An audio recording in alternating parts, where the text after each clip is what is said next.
Bom dia, irmãos, de novo, né? Só para fazer o protocolo aqui. Eu quero ler com vocês um texto que está em Daniel, capítulo 1. Vamos ler um pouco da história como um todo aqui, para a gente recordar. Então, apenas do versículo 1 até o versículo 8. Daniel, capítulo 1. No ano terceiro do reinado de Jeoiaquim, rei de Judá, veio Nabucodonosor, rei de Babilônia, a Jerusalém e a sitiou.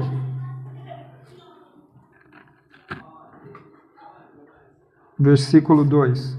E o Senhor entregou as suas mãos a Jeoiaquim, rei de Judá, e uma parte dos utensílios da casa de Deus, e ele os levou para a terra de Sinar, para a casa dos seus deuses, e pôs os utensílios na casa do tesouro dos seus deuses. E disse o rei a Aspenas, chefe dos eunucos, que trouxesse algum dos filhos de Israel e da linguagem real e dos príncipes, jovens que não houvesse defeito algum, de boa aparência e instruído em toda sabedoria, e doutos em ciências e entendidos no conhecimento, e que tivessem habilidade para assistirem no palácio do rei, e que lhes ensinasse as letras e a linguagem dos caldeus. 5. E o rei lhes determinou a porção diária das suas iguarias do rei e do vinho que ele bebia, e que assim fosse mantido por 3 anos, para que no fim desses pudesse estar diante do rei. E entre eles se achavam dos filhos de Judá Daniel, Ananias, Misael e Azarias. E o chefe dos eunucos lhe pôs outros nomes, a saber, a Daniel pôs de Beltesazar, e de Ananias de Sadraque, e de Misael de Mesaque, e de Azarias de Abidnego. Versículo 8. E Daniel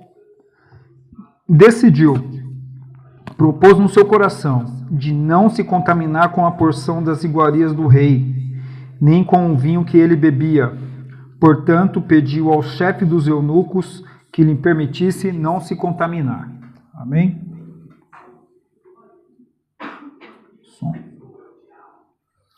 Bem, eu queria falar nessa manhã, irmãos, sobre decisão. Eu já estava com essa palavra sobre decisão no meu coração, e eu pedi para o Wesley cantar uma música que diz, não temas sobre si, qualquer cuidado, qualquer que seja. Eu não reparei que essa música também fala sobre decisão. Fala, não temas quando tiveres que tomar uma decisão. Entregue tudo a Deus, confia nele de todo o coração. Sabe, não tem como nós vivermos a vida que Deus quer para nós sem nós tomarmos decisão. E não é fácil tomar decisão. Tomar decisão é algo muito difícil. Tanto é que muitas vezes nós delegamos as nossas decisões, porque não queremos lidar com as responsabilidades delas. Então, muitas vezes a gente pede para alguém decidir por nós. O que você acha que eu faço? Né? Mas, na verdade, é uma tentativa de nós não nos responsabilizarmos pelas nossas decisões. E não tem jeito. Nós temos que decidir. Muitas vezes nas nossas vidas, nós temos que tomar decisões, e são essas decisões que vão como que guiar o nosso navio no oceano da vontade de Deus. São essas decisões que vão fazer a nossa vida mudar. E são as decisões erradas que nós tomamos que nos faz lá na frente se arrepender e lá na frente a gente se prejudica. E eu fiquei pensando sobre pelo menos 3 coisas Três razões pelas quais a gente decide, muitas vezes, e nós não conseguimos ser firmes nas nossas decisões. A gente decide e a gente não coloca em prática. A gente decide e nós acabamos desistindo, né, do que nós tínhamos decidido. A primeira razão é porque muitas vezes nós decidimos na emoção. Na emoção. E a Bíblia diz em Jeremias capítulo 1, versículo 7, que o coração do homem é enganoso. E Jeremias diz assim que o coração é o mais enganoso entre todas as coisas. Então, a todo tempo nós estamos traindo a nós mesmos, porque o nosso coração é enganoso. E às vezes a gente decide alguma coisa por causa da emoção do momento, sabe? Por causa da emoção. E aí, essa decisão depois, ela não se sustenta. Ela não se sustenta. Porque o coração nos engana, as emoções nos atraem. Um dia desses eu estava escutando no carro uma rádio, e aí a rádio tinha feito uma pesquisa. Eles disseram assim na pesquisa, que 92% dos homens que amam não traem. E 8% dos homens que amam traem mesmo assim. E eu pensei comigo, essa pesquisa está 92% errada. Porque o que faz uma pessoa não trair, não cair, não é o amor que ela tem pelo outro, porque a emoção, quando ela entra na carne, ela pode fazer qualquer um cair. O que permite que o homem não traia é as suas decisões tomadas lá atrás. Quando ele decide por ser casado com uma mulher só, e quando ele decide, por exemplo, também seguir a Jesus Cristo. Então, nós estamos vivendo pautados por nossas decisões. São as nossas decisões do passado que está conduzindo a nossa vida hoje. Não é porque não quero, tão somente. É porque lá atrás já se decidiu isso. Já foi resolvido isso. Lá atrás já tinha decidido que o meu corpo, com as minhas paixões, com os meus desejos carnais, seriam crucificados com Jesus. E agora é um novo homem. É uma nova pessoa. Então percebe que é por conta de uma decisão que foi tomada lá atrás. As decisões estão conduzindo as nossas vidas. É importante saber decidir. É importante saber decidir. Uma vez, o Ed René conta uma história que nós estamos já vivendo um período de Copa do Mundo e tudo mais, e ele conta que era a final da Copa do Mundo, e ele tinha chamado alguns amigos dele para vir até a sua casa e assistir o jogo da final da Copa com os amigos dele. E a esposa dele já tinha lá feito um almoço, tinha preparado a casa, tinha pegado aquela televisão maior, levado para aquele espaço maior da casa, para todo mundo ali vibrar com o Brasil. E no decorrer dessa agenda, uma irmã ligou para ele. Uma irmã que pelo nome ele não conseguia lembrar dela. Aquela que ia poucas vezes na igreja, assim. E falou para ele, pastor, meu filho morreu, está tendo um velório, e eu precisava que alguém viesse aqui dar uma palavra para acalmar a família. Né? E aí ele conversou com a esposa, e a esposa falou, tá, mas e agora? Tá todos os seus amigos convidados, eu vou receber essas famílias aqui, como vai fazer? O que você decidiu? E ele respondeu, não tenho o que decidir, eu já decidi lá atrás, quando eu aceitei o ministério pastoral. Então não tem o que você decidir para algumas coisas, sabe? Se você deve aceitar alguns convites ou não. Se você deve dizer sim para alguns convites. Essa decisão já foi tomada lá atrás. Agora, bem verdade é que pode ser que lá atrás você tomou uma decisão movido pela emoção. E aí essa decisão não faz nenhum efeito na sua vida. Porque você estava emocionado quando você tomou essa decisão. Agora, as decisões que você tomou, com emoção também, mas com razão, com palavra empenhada, sabe? Provérbios diz que nós estamos presos pelas nossas palavras.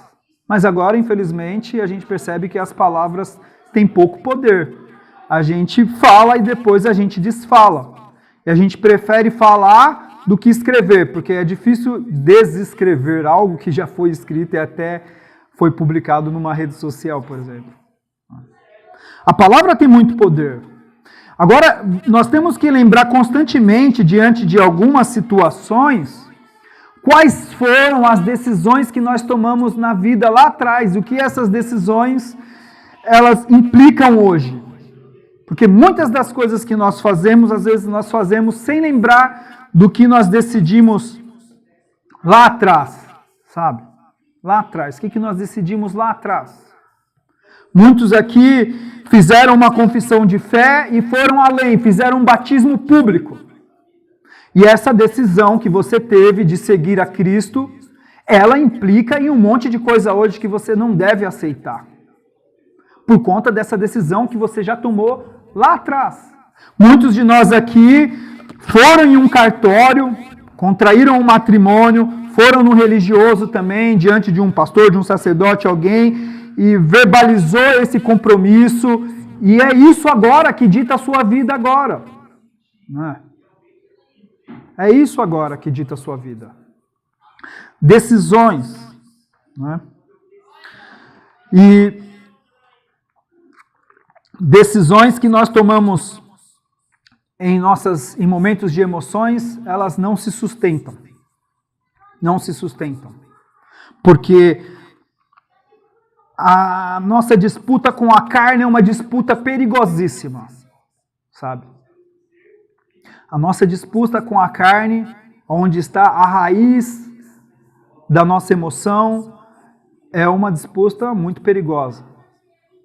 O pastor Jonas Neves, eu frequentei lá durante algum tempo, quando eu namorava com a Carol, ele dizia assim, a gente expulsa demônio, mas a gente não consegue expulsar a carne. Né?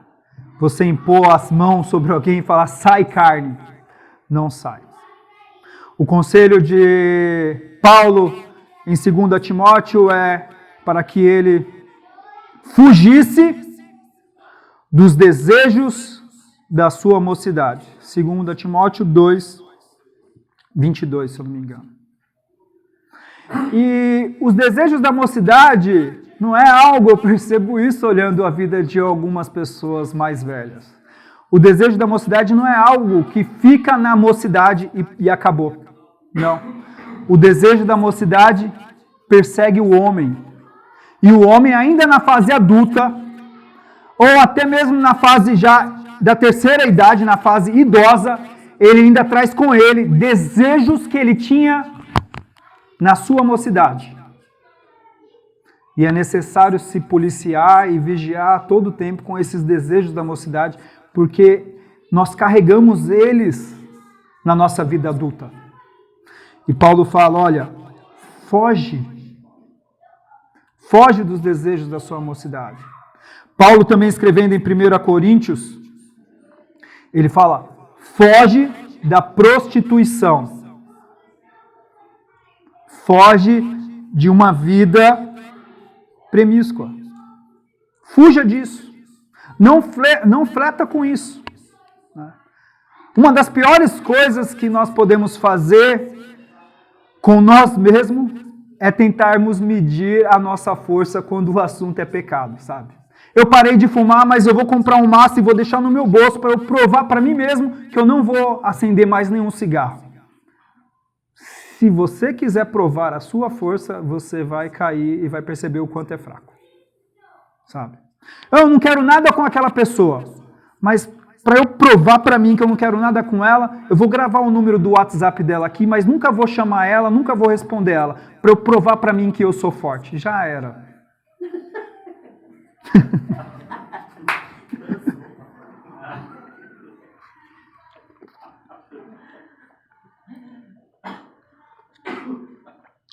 A Carol tem um tio chamado Jânio. E o tio dela, quando ainda era casado, ele não dava nenhuma carona para nenhuma das suas cunhadas no banco da frente. Levava tudo, ele iria de Uber, né? Levava todo mundo no banco de trás.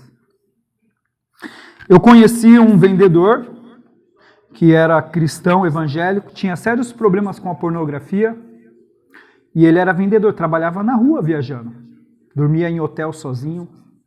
Ele falou para mim: Alain, eu chegava no hotel e eu falava para o cara, um quarto sem televisão não existe, então pode tirar a televisão do quarto que você vai me dar. Ele poderia falar assim: não, me dá um quarto com televisão, com TV por assinatura, e eu vou provar para mim que eu sou forte. Esquece isso. Não queira testar a sua força diante do pecado, dos vícios, das dependências.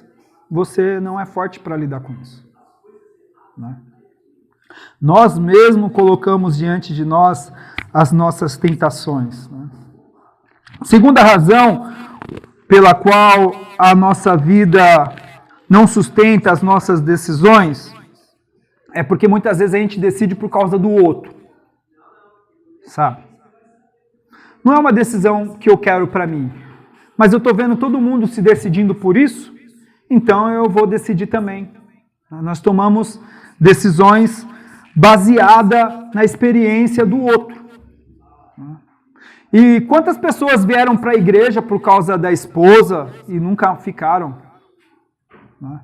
Quantas mulheres foram para a igreja por causa dos maridos e também não conseguiram sustentar isso porque tomou essa decisão para agradar o outro, sabe? A gente está decidindo nossa vida, às vezes pensando numa decisão que vai ter menos conflito, sabe? Eu vou decidir por isso, porque se eu decidir ao contrário, eu vou ter que ficar discutindo, vou ter que ficar brigando por isso. E aí a gente decide para agradar aos outros, né? Ainda bem que o voto é secreto, né? Talvez, pelo menos lá naquela hora, você pode falar assim: eu não preciso agradar ninguém aqui. Eu vou fazer o que eu penso. Mas decisões que nós tivemos lá atrás para agradar a outras pessoas são decisões que não vão ser sustentadas. Não valem de nada. E como pais, nós temos que ter muita sabedoria, porque vai chegar um momento que os nossos filhos já não vão ser mais tão crianças assim, e eles vão ter que eles mesmos tomarem as decisões. Nós não vamos mais poder, em algum momento, decidir pelos nossos filhos, né?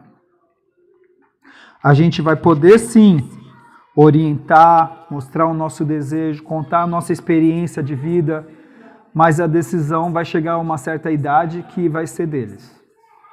Pode ser que eles até tomem uma decisão para nos agradar, mas dentro do coração deles, eles vão decidir conforme eles querem. E, gente, não adianta a gente querer obrigar as pessoas a tomarem algumas decisões à força. O próprio Deus nos deu a liberdade de escolher, né? Em Deuteronômio, capítulo 30, versículo 19, diz assim: olha, vocês têm diante de vocês a vida e a maldição. Escolham o que quiserem. Mas aí o texto fala assim, ó: escolha a vida para que vivam. Então, Deus deixa a gente escolher, mas Ele mostra o caminho das nossas escolhas. E tem um monte de decisão que nós já deveríamos ter tomado lá atrás e nós estamos jogando ela no colo de Deus. Sabe? O Wesley falou aqui que a gente joga o problema para Deus e depois pega de volta, né? Mas quando a gente joga uma decisão para Deus, é igual ping-pong, Deus joga de volta para você. Sabe? Não fica querendo que Deus envie um anjo para responder o que você tem que decidir. Porque algumas decisões você já está capacitado para tomá-las. São decisões que você encontra respaldos bíblicos para tomá-la e para agi-la assim. Será que eu preciso perguntar para Deus uma decisão que eu preciso tomar em relação à minha família? Né? Deus já sabe. Eu já sei também que eu tenho que decidir sempre aquilo que vai favorecer a minha família.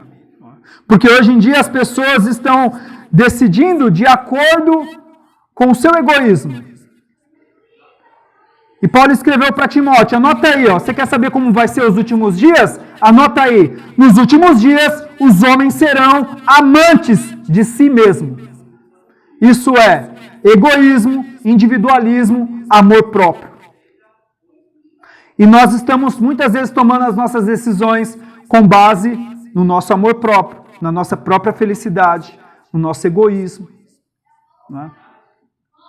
E aí a gente ouve por aí, eu fui em busca da minha felicidade. Ora, que felicidade é essa?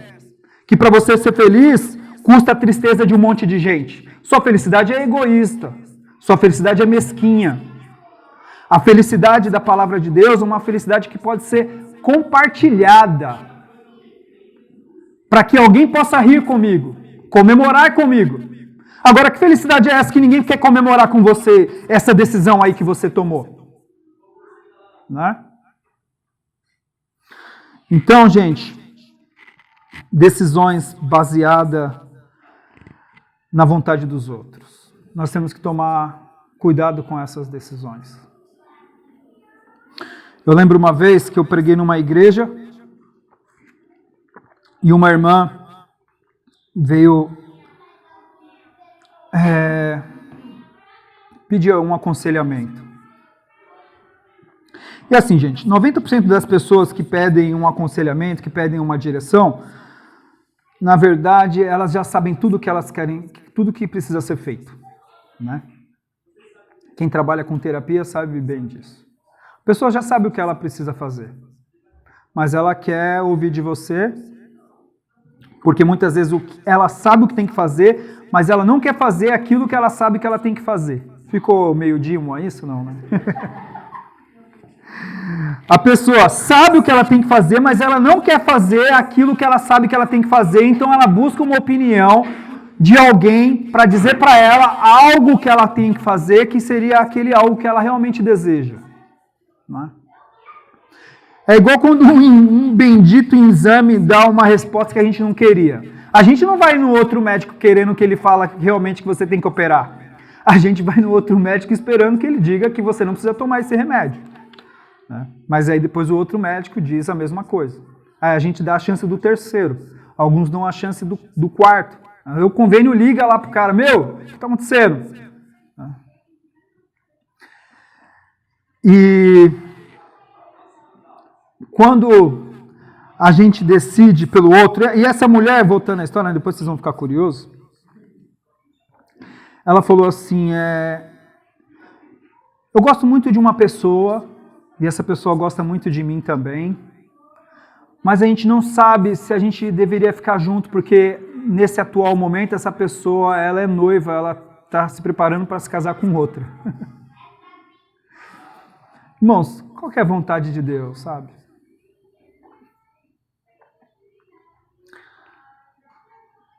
A gente está brigando com Deus para Ele revelar uma vontade que já está escrita na palavra dEle. E a gente está brigando com Deus, Senhor Deus, qual que é a sua vontade? A vontade dEle já está lá na palavra dEle. Decisões tomadas em função da vontade de outras pessoas. E aqui nesse ponto, de tomar decisão baseado na vontade de outras pessoas, muitos pastores fazem a festa. Fazem a festa. Porque, de um lado nós temos uma pessoa que tem medo de decidir porque não quer assumir a responsabilidade da sua decisão. Ela leva para outro, o outro pega e fala o que ela tem que fazer. E aí ela se desvincula da responsabilidade, porque foi o outro que falou. E aí um monte de pastor se aproveita dessa situação. Mas deixa isso para lá. Terceiro ponto aqui para nós ir concluindo. Porque não adianta eu pregar 1 hora aqui se aqui do lado das crianças estão apertadas e os professores ali estão perdendo os cabelos, né? Não no caso do Elvis. Né? Mas, irmãos, a gente não decide muitas vezes porque nós somos indecisos. Indecisos. O pior paciente para um psicólogo é aquele indeciso. Porque de manhã ele falou que queria se separar. Na consulta da semana que vem ele está pensando em ter filhos. E aí chega na outra consulta, ele quer fazer uma nova viagem de lua de mel. Mas há 1 semana atrás ele foi lá querendo se separar. Sabe o lance de ser bipolar? Né? A pessoa não sabe o que ela quer. Sabe? E aí a vida não pertence aos indecisos. A maturidade não pertence aos indecisos. Né? A maturidade, a vida adulta, pretende, faz escolha por pessoas que têm poder de tomar suas decisões. Eu desafio, aqui a nossa igreja é uma igreja de bastante empreendedores, empresários e tudo mais. Né? Mas qualquer um que quiser se espelhar em um grande homem de negócios, não tem como. Esse cara está onde ele está porque ele tomou decisões perigosas durante a sua jornada de negócios. Decisões perigosíssimas ali, que ele poderia ir à falência, mas ele teve que decidir. Então, a vida adulta, ela não tem espaço para meninos indecisos. Meninos indecisos. Tem uma psiquiatra chamada Maria Rita, que ela tem um artigo, que ela diz o seguinte no artigo dela, que existe muitas vagas disponíveis para a vida adulta. Centenas de pessoas não estão dando um passo para assumir o compromisso da vida adulta. E aí, quando a Nintendo lança um PlayStation 5, ela não mira o público dos adolescentes. Ela está mirando o público dos homens acima de 40 anos, que estão deixando a vaga da vida adulta desocupada. Porque não querem ter que decidir. É a geração Peter Pan. Né? Mas você não vai a lugar nenhum se você não tomar algumas decisões. Se você continuar postergando algumas decisões. O sucesso não está disponível para meninos indecisos que não sabem o que quer. Né? Eu gosto muito de quando eu converso com o Fernando, e eu vou usar um exemplo aqui.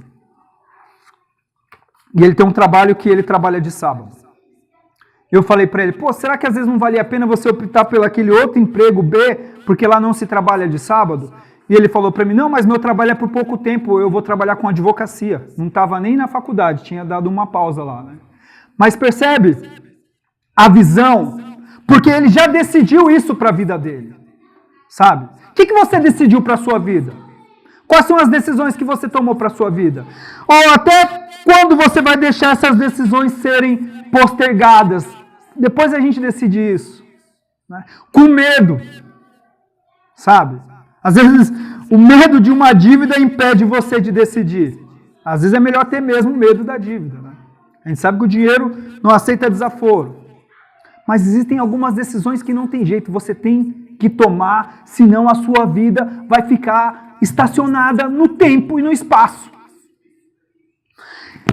E Daniel aqui, ele toma uma decisão. Uma decisão de não fazer opção para todo aquele banquete do rei. Ele decide em seu coração não se contaminar. E aí ele negocia, presta atenção nisso, ele negocia em favor da sua decisão. Muitas vezes a gente toma decisão e a gente quer ser radical. Não é esse, pronto, acabou. Não seja radical. Negocie a sua decisão. A pessoa que estava responsável pelo tratamento com Daniel e seus amigos falou assim, não, mas não posso fazer isso, o rei me deu essa incumbência de vocês tomarem do vinho dele, comerem dos manjares dele, não posso fazer isso. Aí Daniel negocia, espera aí, faz um teste com a gente, tenta aí 10 dias, percebe? Não é porque você decidiu que você agora tem que ser radical. Decidiu, todas as suas decisões vão ser pautadas na sua decisão, mas você vai abrindo caminho com negociações. Vai negociando em favor da sua decisão. E Daniel faz isso. Fala assim, eu não vou, não quero, vamos fazer um teste, vamos negociar. E a pessoa concorda. Fala, tá bom, vamos fazer um teste. E fez um teste. E depois de 10 dias apenas, o semblante de Daniel e dos seus amigos eram totalmente diferentes. Sabe por quê? Porque as bênçãos de Deus, elas seguem as decisões que a gente toma. Quando você decidir, as bênçãos de Deus vão te seguir.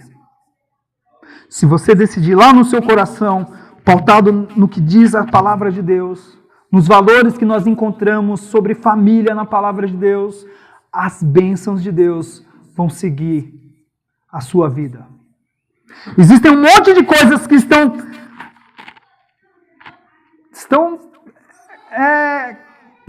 paradas na sua vida, esperando você decidir. Um monte de coisas estão travadas na sua vida, esperando você decidir. Quando você decidir, tudo aquilo vai ser liberado para a sua vida. Não tenha medo de decidir. Ah, mas se eu decidir isso, vou perder algumas amizades. Perca as suas amizades, mas não perca a sua identidade. Sabe? Porque Jesus Cristo nos últimos dias não ficou ninguém com ele. Sabe, agora você vai ficar decidindo errado para agradar A e B? Não, não dá. Saiba tomar suas decisões e seja firme nelas. Jesus Cristo falou, eu vou a Jerusalém. Pedro falou, não vai não, amado mestre. Eles vão te prender. E Jesus Cristo falou, para trás de mim, Satanás. Ninguém me segura na decisão que eu tomei. Sabe quem tenta impedir você de tomar a decisão? Satanás. Porque ele sabe que no momento que você decidir e for firme na sua decisão, as portas vão ter que se abrir para você. Não, Jesus, não vai lá não. Esquece esse negócio. Para trás de mim, Satanás. Você não sabe o que você está dizendo. Está decidido. Eu vim ao mundo com esse propósito. Está decidido. Sabe? Você muda a sua agenda por conta do que você decidiu? Você muda. Sabe? O que você decidiu? Você decidiu sustentar a sua família. Quem é a sua família? Sua família não são seus parentes. Você decidiu lutar pela sua família? Você decidiu fazer parte de uma igreja? Quais são as responsabilidades dessa decisão, fazer parte de uma comunidade? Vá em frente. Vá em frente. Deus, Ele tem compromisso com as nossas decisões. Mas não há garantia de nada para indecisos. Pessoas que não sabem o que faz, não sabem o que quer, não sabem onde quer chegar e vai indo de vento em popa, né? Vamos nos colocar em pé. O Wesley vai cantar mais uma música aqui. Mas eu quero terminar como o Renato costuma terminar as pregações dele. Terminando em Jesus. Lá atrás, nós decidimos seguir a Jesus Cristo. Lá atrás, nós, em um determinado momento, num apelo, numa igreja, você levantou as suas mãos. Lá atrás, em um determinado momento, você desceu as águas. Lá atrás, você decidiu por Cristo. E essa foi a maior e a melhor de todas as decisões que você já teve na sua vida. Porém, agora, a sua vida é pautada por conta dessa decisão. E não existe a possibilidade de desdecidir. Não sei se existe essa palavra. Mas a decisão foi tomada. E agora deixa Cristo te marcar com as suas marcas. Pague o preço. A decisão foi tomada lá atrás. Bondoso Deus,